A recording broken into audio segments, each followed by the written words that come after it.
I think you were weirdly, like, perversely excited when Amazon put your package in the bottom of a bin. It's like, oh, I get another I get reason an excuse to dive to put in. my head in a bin, yeah.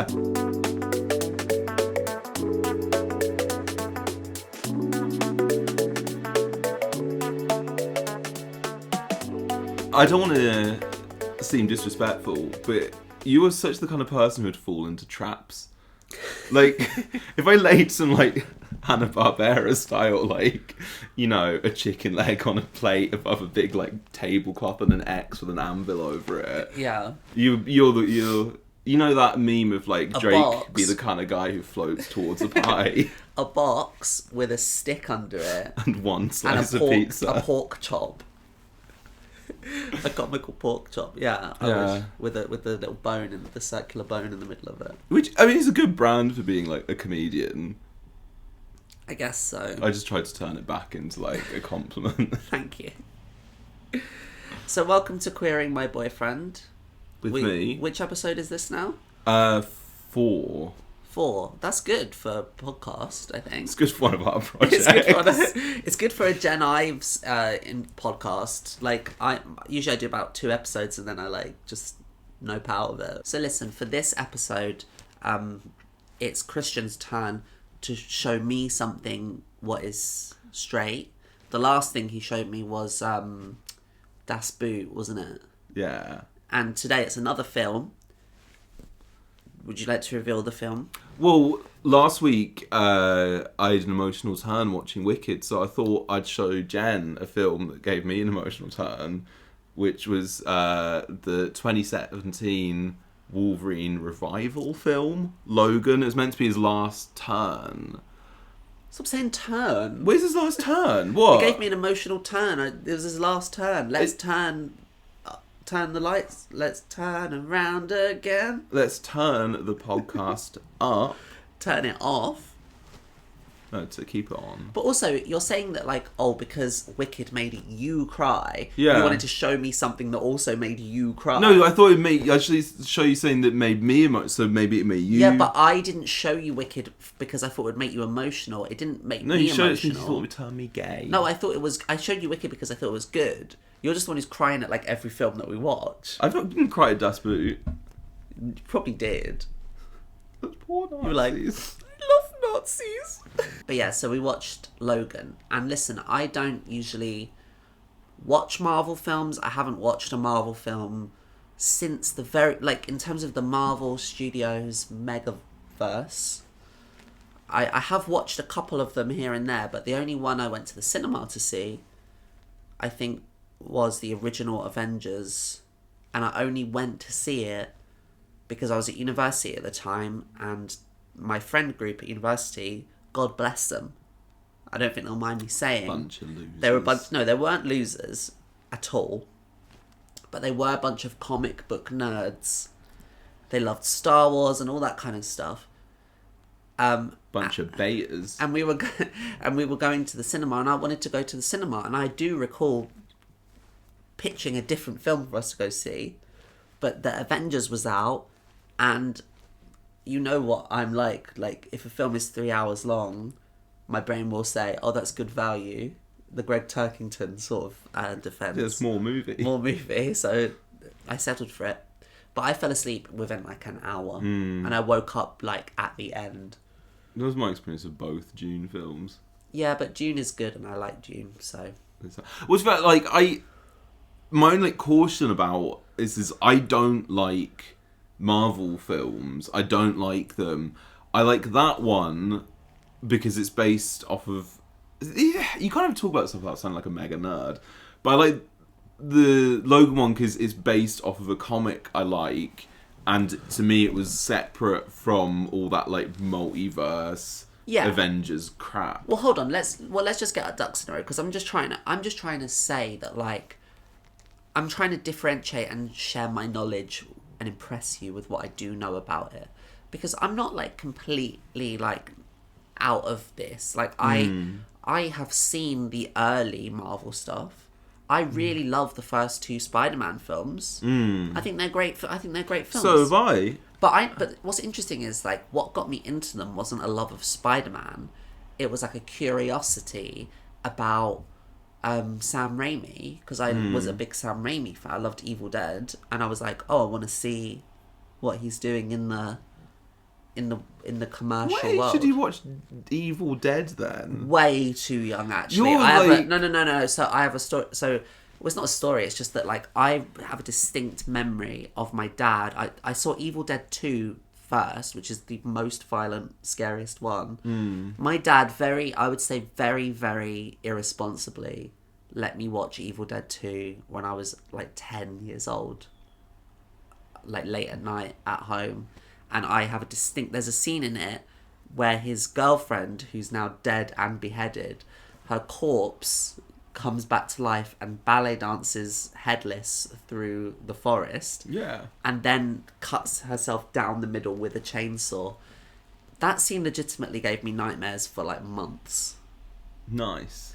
But so that's why I wanted to see Spider-Man. And I love the first 2 Spider-Man films. The third one's okay as well. But I was kind of like losing interest. So I've seen the original X-Files movies. Well, they're not the X-Files films. I've seen the original X-Men movies. I've also seen the X-Files movies. I love X-Files. That's why okay, so here's the thing. This is why I try my best not to be too judgmental about like nerds and geeks and that kind of stuff. I understand that people like superhero movies. I like geeky stuff, but my geeky stuff that I like is just a different genre of geeky stuff. It's like the X-Files. Yeah. But it feels cooler because it's like ghouls and goblins. I feel it's a very civil way of putting it. Like, I don't even like I get it depends about you going, I'm gonna like put up my Marvel cred. Like, I require the Marvel cred. Like, I'm very much a hater, and this is Logan's a very much exception to the rule. I like you're really shaking your head. You're not letting me. No, because bring my case to court. No, because you put up a front, but I've seen you in the safety of your family home with your dad. Not your family home, but I've seen you at home with your parents and your dad. And you and your dad are like 2 little peas in a pod. You love talking about Marvel. Like, yeah, we talk about how bad they are. No, but you both like share in like your love for like comic books. Yeah, no, we do. I'm just saying. So don't. No, that shit. No. It's this Batman, thing. you're a Batman boy. Yeah, this is the thing. You don't let me finish my because thing. I know you're a Batman boy. But that wasn't what I was gonna say. I say I do not like. Go ahead, Batman any boy. of the current Avengers multiverse thing. I think it's all slop.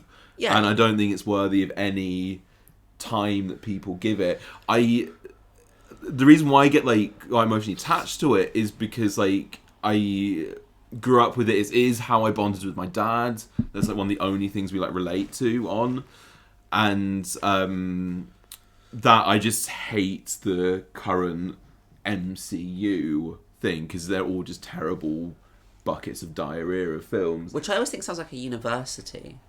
Like the MCU. Like, what Monsters University. Yeah, like it's like. I'm surprised they've not done like Hero High or something yet.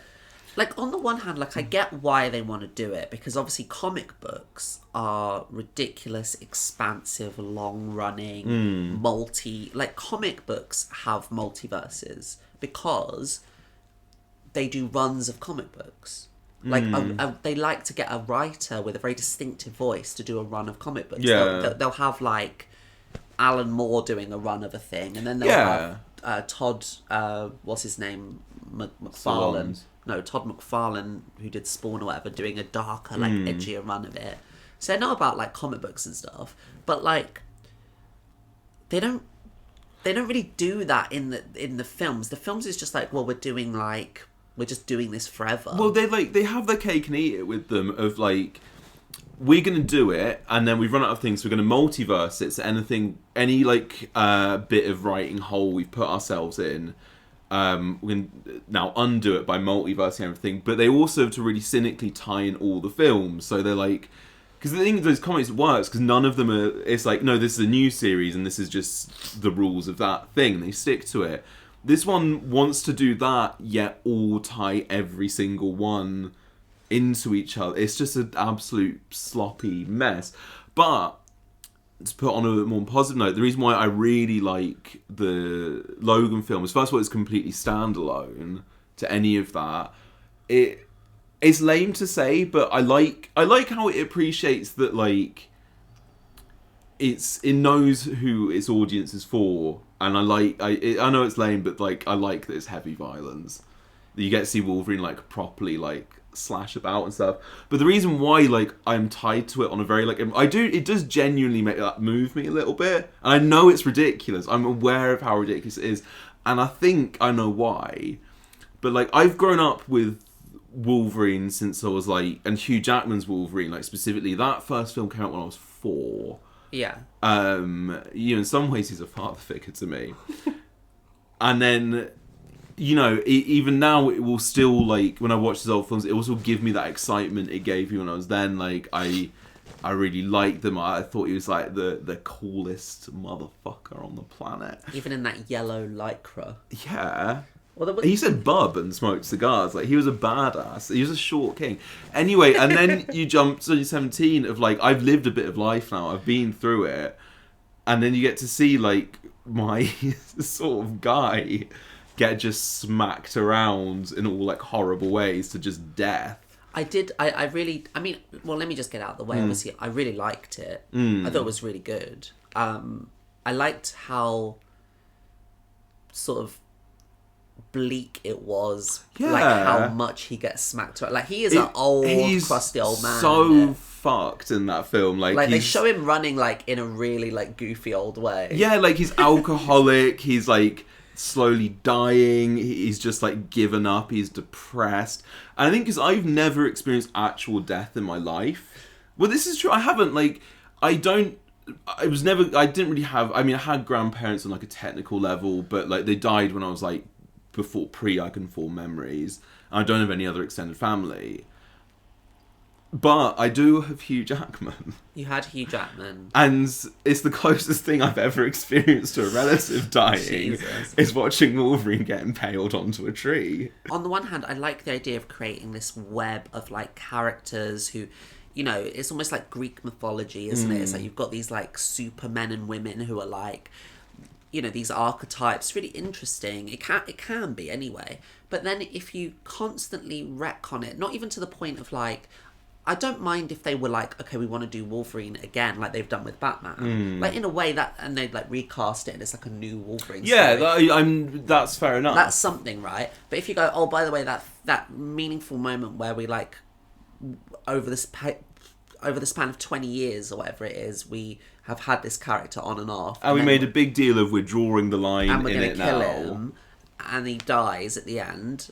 And then they're like, oh, but a portal opened up and he popped out of it and he's back. And they love a portal, don't they? Like, it's like such a get out of jail free card. But why does it always have to be a portal though? They've got such portal fever. It's like, we've got to close a portal. There's a portal opening. Yeah. What would you rather it be? Like just once, maybe like the sea or something, or like one of them gets bonked on the head and they wake up and it's amnesia world. Well, can't they just bring one back, like clone him or something? Why does it always have to be a portal to another dimension? They should do one where it's like that Simpsons episode where Homer eats really spicy chili and goes on like a quest in the desert and that. But like, I think it just shows a lack of imagination is the word. Yeah, it shows a lack of imagination. Because whatever scientist it was that came up with like the multiverse theory, like they need to I don't know what they need. They need a good bloody reel their neck. They need to reel their bloody neck in and get a good telling off. Okay, so here's my thought. My first instinctive thoughts on the Logan movie as we were watching it. First thing to say, wasn't happy that Stephen Merchant was in it. No, I didn't need it. I kind of like forget and then remember and like, oh. But he was actually okay in it, but it's just a bit jarring whenever I see him in a proper film. He's a small dose sort of nothing-y character, so it's... Yeah. The violence I thought was really good. I liked how... Look, I'm not a wallflower. I like a bit of violence in a movie. Sometimes you could say even get a bit of bloodlust. I liked that it didn't shy away from it because, this is the thing about Wolverine. He is a man with metal claws that come out of his hands. Yes. They're supposed to be, like, sharp as hell. He would be cut... because I remember, like, in the first X-Men film, you don't really get the impact of those claws so much, do you? It's You more only just like, get it once, and that's on him, of when they're coming out of, like, the knuckles. You used to see, like, the skin pop. But no, you never see any blood or anything. Someone was go, and In that'll this be one, it. he's like... He stabs people in the face. in the face, in the head, cutting people's heads are getting cut off. It's very violent. I know. Well, that was like a little shock to me, as you know, As when a you kid. first see. Well, no, I was a kid. I was not that young. You know, I was expecting to like see someone just get. It's within like the first like couple of minutes, someone just gets stabbed right through the head. And they're swearing about it as well. I know. He's like, I'm fucking Wolverine. I'm gonna fucking stab you, you fucking idiot. Like, it's crazy, the language in it. But I like the details, but more than like the swearing, I kind of like the sort of sweet details. I really like that you wear reading glasses. I love his reading glasses. I just love the. I'm like a bit closetly obsessed with Hugh Jackman. Like, I love him in like multiple ways. I used to dress up at him outside of fancy dress events. That doesn't surprise me. I dressed up as him for my school fete, and Steve Pound, our MP, who we don't like, said he would have given me a prize, but he did like mine the best. He did say that to me. But like, there's something, I think... Wait, were you dressing up as Wolverine or Hugh Jackman? I'll tell it loud. Because it's like, it's one thing to be dressing up as Wolverine as a kid, it's another thing to be No, dressing I up was dressed as Wolverine, but I actually... Hugh Jackman from Oklahoma. There's something, like... I don't know, I have, like, this weird... the more I talk about it, I'm actually kind of freaking myself out of... I've never really expressed, like... I think I do have, like, some kind of, like, sexual feelings towards Hugh Jackman, because he's just so, like, fit, like... It's... Like, his body and stuff, like... And then he's wearing these, like, cute little daddy glasses. I'm just, like... So he's your daddy, basically. He really makes me swoon a Jackman's your bit. daddy. Like, I'm kind of in awe of him and in love with him. That explains the tears at the end, then. Well, like, the thing is, like, I've grown up, and they throw him against a tree. Yeah. It's sad, and he's, like, dying the whole time. Like, throughout the whole film. He does do a good job of, like, portraying, like, I'm dying. The thing is, though, do they actually address why he's dying? Yeah, so it's... Because, like, Wolverine's lived for, like, so long. How long is he supposed to have been alive for? Is he like a vampire? It is, like... Well, they kind of ruined it in one of the films of, like, he's alive in Abe Lincoln times. I like that. What's wrong with that? I'd love him to be Abe Lincoln times. Well, because he's a child in Abe Lincoln times. So there's... Anyways, there is a, like... aging process, like he's not like completely invincible. No. But like his powers are fading. So like the whole thing of it is he can have all the adamantium in his body. Can I ask a question about adamantium? Yeah. It's like why is it called that? unobtainium. No, but like adamantium, is it supposed to be like Adam Ant? Of course it's not supposed to be like adamant. But that's what I always think, adamantium. Yeah, no, I'd see why you think that, but I don't think that was a writing decision. Adam Ant. But anyway, it's lines to his skeleton, and because he can like self-heal, it's like lined to his skeleton. yeah, it's I grafted. Thought it was his skeleton. No, it's grafted onto his skeleton. How does he exist? So he is he has the bone claws. The claws are bone, and he like self heals and things like that. No, I mean like how did he become that way? Oh, I'm trying to tell you the Okay, story. go on. Okay, go on then. You gotta let him see. So then he, this is why they keep saying like Weapon X and stuff like that. So in X-Men 2, it's explained of not Brian Cox, Logan Roy. Yeah, Brian Cox. Who's a scientist? Brian Cox. Oh, well, one of them. They're both called Brian Cox. That's the joke. Oh, okay. Well, I don't know if it was a joke. I don't know if their parents were in on it. But so then, because he can self-heal, he can do this experiment where he wants to make like a super machine man, so he can graft adamantium onto his bones because Wolverine can heal throughout the process. He's not going to die. But the other thing is that like poisons him, but because he self-heals, it's fine. But then now he's reaching the end of his, like, age. No, I get that. The poison's getting in. It's like he can't heal as well. But what I'm asking you is, how did Wolverine become Wolverine? He was just born like that. He's just born like that. Yeah, the mutants are just mutants. But he got the metal claws and things like that through that thing. So what's his power? Healing and having claws. So his power is his healing, and then they added the claws. No, he had the claws. The claws were bone.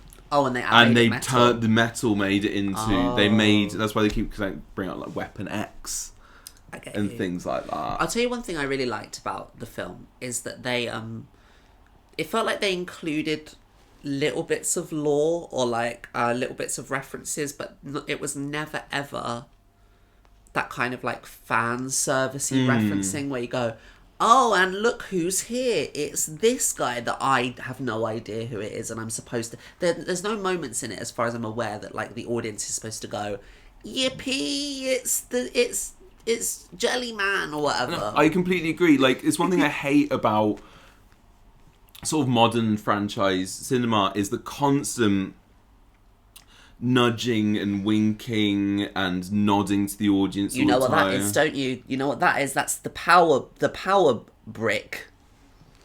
Oh, I thought you would actually. No, that's what when you watch this. Yeah, film, no, it's like you see that in the background on his desk. That's the sword of Damocles. But I think why sort of similar to that is like another thing I like is that film, they commit to the bit. They're like, we're doing this, like, whereas like in like the modern Star Wars films, it always feels like they're kind of like joking about doing a Star Wars film. They never like fully just commit, and that's why I like hate all the Marvel films. It's like they're all embarrassed to be doing it. They're constantly winking to the cat. Yeah. They're constantly having meta jokes. They're constantly like they're obsessed with breaking any kind of like. No, this film, what I liked about it, what I really respected about it, is it felt like Hugh Jackman and Patrick Stewart were both like treating it. I mean, it didn't feel like they were like phoning it in. They felt like they were enjoying playing their respective characters. They're like hardcore committed to it. Yeah, and I liked Patrick Stewart in it a lot. Actually, I thought he was good. Yeah, no, he was. He's great in it, and it was nice to wheel him on out again. Yeah, he was good. Yeah, they're all good in it. And I liked the only like nods things which I think is more of a cool, thing is like the comic books do exist, but they're all like, these are just absolute bullshit nonsense. Like, none of this happened. This is all rubbish. I wasn't as big of a fan of that. Like, I don't like it when the real comic is in the film. It's like. It's like I'm pretty sure I've seen that before as well in other things. I'm pretty sure like it's not the most original. I mean, none of that film's particularly original, but I thought it works. I don't love it. I don't love it. I'll be honest. It's a bit immersion breaking for me because, like I said to you, it. So if you don't know, in the film Logan, there's a bit where the little girl who is a mini Wolverine, like she's really cool. She's like, she's got they come out of her feet as well, which is a bit goofy, but they do. It helps her in a couple of situations. Not putting her shoes on, I'll tell you that much. Anyway, she has some comics, and they're just like X-Men comics, but like you said, the point is that it's like Hugh Jackman's Wolverine is like, these are bullshit, like this, none of this happened. But the thing is like I was saying yesterday, is that the existence of an X-Men comic in a world where X-Men are real also suggests the existence of a multiverse and like Marvel film studios potentially in the like it's like a Russian doll of like. It does, but I agree with you that that's what it does. But on its terms, I still think it's like I think because I like the idea. And I think this is kind of, I don't know if this is my fantasy or it's like a male fantasy or whatever, of like the idea that there was like a period where they're all actually quite famous and all this kind of thing. And they lost it all now, and they're in these really like alcoholic, like hardcore lives. Like they've had a taste of sugar and it's all fallen apart because everything's fucking serious. I mean, look, it's really difficult though, isn't it, to have these conversations about comic book characters who are like with ultra realism and over the hill and all that kind of stuff without invoking like Watchmen. Which is like the original kind of thing that like first proposed that idea of like, what if it was more gritty and realistic? What if the violence actually had consequences, and what would actually happen with real life superheroes? So like all of these kind of like grittier, because comic books since then have all strived to be grittier. And it's like, so like if I was gonna, even though I really liked Logan, if I was gonna hypothetically critique it, I would say like, what actually is the utility though of making a edgy, violent comic book movie when of a character who the original films are for the most part aimed at kids? Because those original X-Men movies, they could still potentially today be watched by kids. So the point is you're supposed to like grow into this movie. But in the same way that like a dark Joker film or like the Batman movies or whatever, it's like the criticisms that they get as well are pretty valid in terms of like, well, why don't you just watch a proper movie? Like if you want something dark and gritty, why don't you just watch something that isn't about like a wolf man? Yeah, I don't know how I feel about that, like, analysis. Like, I get it, but it's... I'm playing devil's advocate a little bit here. I think it's fun to... I'm not saying it's my opinion necessarily. necessarily. I think I like the fact that, like, I am the prime grown into the thing, because I was there from day one. Yeah, like, it's a film for the... Yeah. The film grew up with the fans. It did. And I've always fantasized about like a team of men being after me.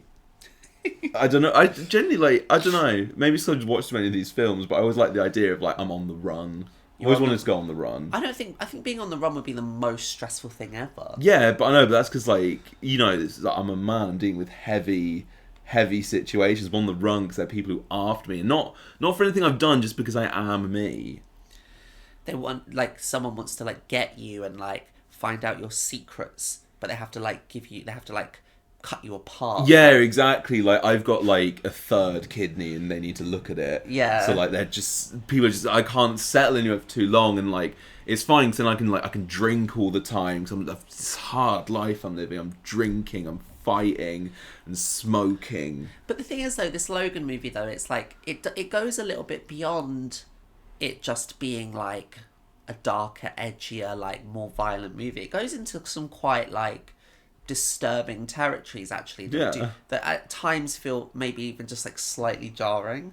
Like the bit that got me is like when you start learning that like this little girl is part of like an experimental program like where like Mexican women were like force impregnated into giving birth to these mutant children. Yeah. And then like there's that bit when they decide like, oh, we've got to kill them all. Yeah. And then they're just going around like killing the kids. Yeah. There was a bit of me that was like, this is a bit much. This is the world they live in.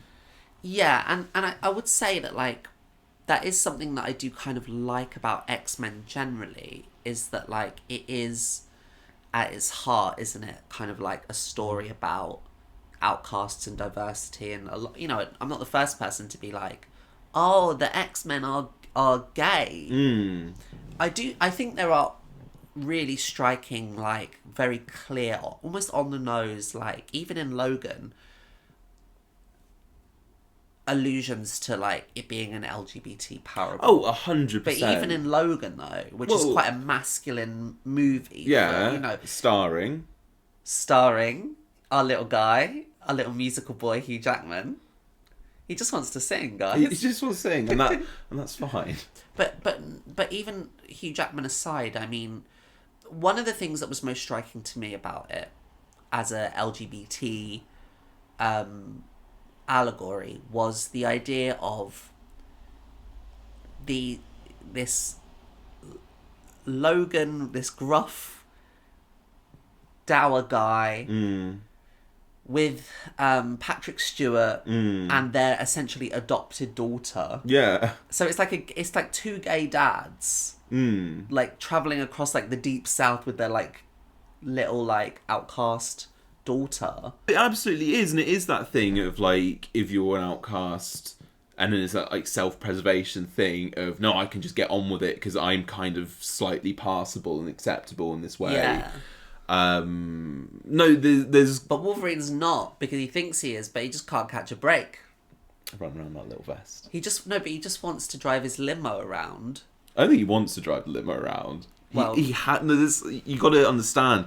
He has to. It was because his funny. life is dangerous and they're after him. I did find it really funny that they made him like a limo driver. Yeah. Like for what? Like why would that be the job that he gets? I guess it's cool. No, but what does that? But like of all the things he could, like, wouldn't it make more sense for him to get some kind of like manual labor job or something?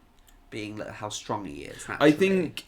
Well, I mean, it's sort of. I imagine it's like justified because he's constantly having to drive. He's constantly going over and back the border and driving around. I think he's. Oh yeah. He's to get the soliciting drugs. illegal Oh, yeah, I pharmaceuticals forgot a lot of about the that. time. So I think it's more to do with that. To be honest than- with you, there's a lot of story beats that I kind of forgot about. Yeah. There's a whole middle section. There's a whole like, and again, I quite like and respect the movie for having this because it's completely it's kind of like inconsequential to the plot. It's just like a side deviation where they like go and like meet a family and they go and like live in their Yeah. house because they help them with some horses on the side of the road, and they go and live with this family, and then their presence just like gets this family like absolutely murdered. Yeah, and Like, again, quite more an- child death. like such like overt child, like it really pulls no punches. It's like everyone just dies, And they all die horribly. They all get like stabbed to death. I mean, yeah. which kind of reminded me of like how I felt when I first watched like Terminator 2. Like, have you seen Terminator 2? A long time ago. Terminator 2 is like, it's really great, but it's like so ruthless in that way as well. It's like you always think like, oh, they're not going to kill the kids and the dog, and then he's like, he does. Well, yeah, how do you think I felt when they killed Hugh Jackman? Well, but like you said, like I would say that I think he deserved a better death. What do you mean? Getting pinned to some tree. Yeah, but it's after everything. It's just, I think it's just brutal. It's... Should have exploded him. Yeah, well, there's something you'd like if, like, oh, he puts this like dynamite up his bum and goes, oh no! But I don't really know where, like, the queer angle of this comes from other than I'm in love with Hugh Jackman and there's, like, slight gay allegories. No. So You could do a queer reading on it. you could. It would be super, super easy to do a queer reading on it. Like I said, X-Men already comes with enough queer readings on it. Like, X-Men is, as far as I'm aware, an overtly queer and also, like, racial allegory. But just this film specifically, you know, we discussed a little bit about Hugh Jackman and about what we believe to be true about Hugh Jackman. I don't think...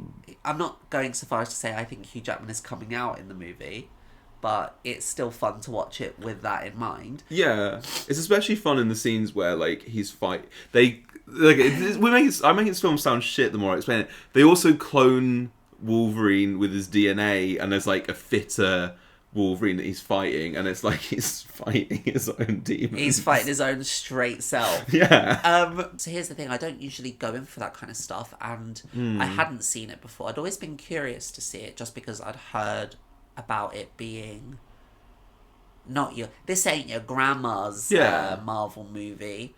But the thing is, as I said before, is I grew up at a time when actually, before it was Marvel Studios, and it was still Marvel films though, they were making Marvel films, you know, it wasn't a big deal for them to make like a darker Marvel film. Like, all the Marvel films had dark elements to them, and back then, around the time of like Spider-Man or whatever, they were already bringing out like Blade and Spawn, and Spawn is like, it's not Marvel, but Spawn is an incredibly dark comic book movie and comic book, and The Punisher is like super violent and dark. So it's like the idea of like a dark comic book movie or a violent comic book movie is not necessarily new, but I was curious to watch it because one of the things with these like comic book movies that I can't usually get over is how formulaic and how like devoid of actual like character development or interesting like narrative or whatever. And Logan, I felt like actually, as a really rare thing for a modern comic book movie, is that it actually does it has loads of really good action sequences in it, but it also does prioritize story and character development, and you feel like you're actually watching something with a bit of substance, which is like really rare for these kind of movies. Also, again, I'm sure there's like tons of like digital effects in it, but they're all done really, really well. And the action sequences, particularly the ones there's a sequence, you know, when they're trying to escape in the car and there's all like the barbed wire like sliding around. Yeah. They're really good. Like, they're really good, engaging, like well shot, like exciting little stunts. This is the thing, and this is again why like the rest of the crop of comic films are so poor, because even like small things, like things go wrong in it. Like, he's gonna round the fence. If it was any of the other films, he'd just blast through it. It's like, no, they fuck it up, and then he's like, oh, I don't know what to do now, and they're like, it's like little things like that I think are. But the one question I asked you, this is why I put this film to you, of I felt myself again getting quite upset at the end. It makes me think about death a lot, which I've not ready to process. Did it get any like emotional hooks in you at all? It got zero emotional hooks in me. Like, honestly, like, I cannot engage with the character on an emotional level like that. Like that's why I was kind of like surprised and kind of laughed that you were getting upset. I know it's like, so ridiculous, but like, I've seen that film 3 times. The first time I did actually shed a tear. I thought, I don't know why. And every time, like, that last, it's always behind the eyes. I'm being sincere and vulnerable with you. No, I know, and I believe you. I'm aware of how stupid that is, though. But no, like, as a person who's not really interested in comic book movies, or I'm not like, I like Hugh Jackman's Wolverine, but like as a character, like, I don't really have any kind of like connection with it. I mean, I do feel that way about. I mean, look, we were watching 6 Feet Under the other day, and I like cried at the end of one of those episodes. Yeah, what if Ruth got thrown into a tree? I don't care about Ruth, but my Nate. Yeah, I get sad about my Nate. Ruth can get thrown into a tree, but it's my Nate Fisher. Thank you for showing me Logan. Thank you for not dumping me. You're welcome. Thank you for staying with me. That's what the podcast is like. One more week with you. You've survived another week. We'll be back next week with another episode where I will be showing something to you. Not necessarily a film, but some kind of concept. Join us next week where I'll be showing Christian ketamine. That ain't bad. Bye. You look the